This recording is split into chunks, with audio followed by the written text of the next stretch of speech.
بسم اللہ الرحمن الرحیم والصلاة والسلام علی رسول اللہ وعلی آلہ وصحبہ اجمعین۔ معزز ناظرین و سامعین اکرام، السلام علیکم ورحمۃ اللہ وبرکاتہ۔ زیارت سید الشہداء سیدنا حمزہ بن عبد المطلب سرکار دو عالم صلی اللہ علیہ وسلم بنفس نفیس اپنے صحابہ کرام کے ہمراہ شہداء احد اور بالخصوص سید الشہداء سیدنا حمزہ کی زیارت کے لیے باقاعدگی سے تشریف لے جاتے۔ آپ رضی اللہ عنہ کی اتباع میں خلفائے راشدین سیدنا ابو بکر صدیق، سیدنا عمر فاروق، سیدنا عثمان غنی کے علاوہ حضرت معاویہ بن ابی سفیان، حضرت ابو سعید الخدری، حضرت ابو ہریرہ رضی اللہ تعالیٰ عنہ اور سید کائنات صلی اللہ علیہ وسلم کے علاوہ کئی صحابہ کرام و صحابیات مزار مبارک کے لیے تشریف لایا کرتے ہیں۔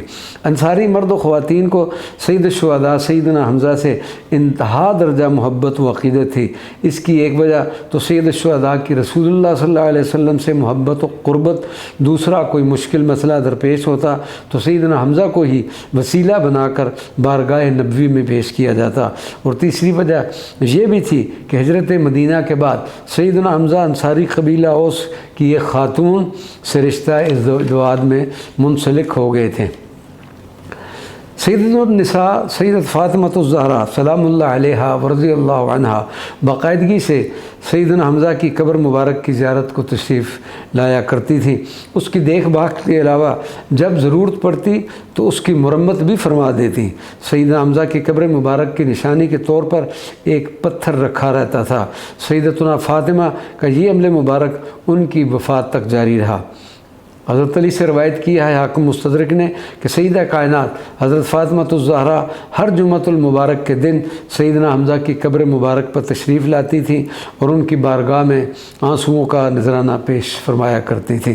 سیدہ حمزہ بن عبد المطلب کہ مزار پر انوار کی خاک پاک درد سر کے لیے مجرب ہے۔ کسی بھی قسم کا درد سر ہو تو اس خاک پاک کو پیشانی پر لگانے سے درد دور ہو جاتا ہے۔ یہ ایسا بالتواتر ثبوت ہے کہ فقہائے شافعیہ کو بھی ضرورت پڑی کہ آپ کے مرکز مبارک کی خاک پاک کو تحصیل شفا کے لیے مستثنیٰ فرمایا جائے۔ انوار و برکات نبویہ اور شہداء احد کے برکات اس میدان مبارک میں ایسے بھر گئے ہیں کہ اس میدان مبارک اور اس کے اطراف کی ہر بوٹی میں شفا رکھ دی گئی ہے۔ اس لیے حکم نبوی صلی اللہ علیہ وسلم ہے کہ تم میں سے جو کوئی بھی جبل احد کو جائے تو اس کی پتی بوٹی میں سے کچھ نہ کچھ ضرور کھائے، اگرچہ خاردار ہی کیوں نہ ہو۔ وما علینا الا البلاغ المبین۔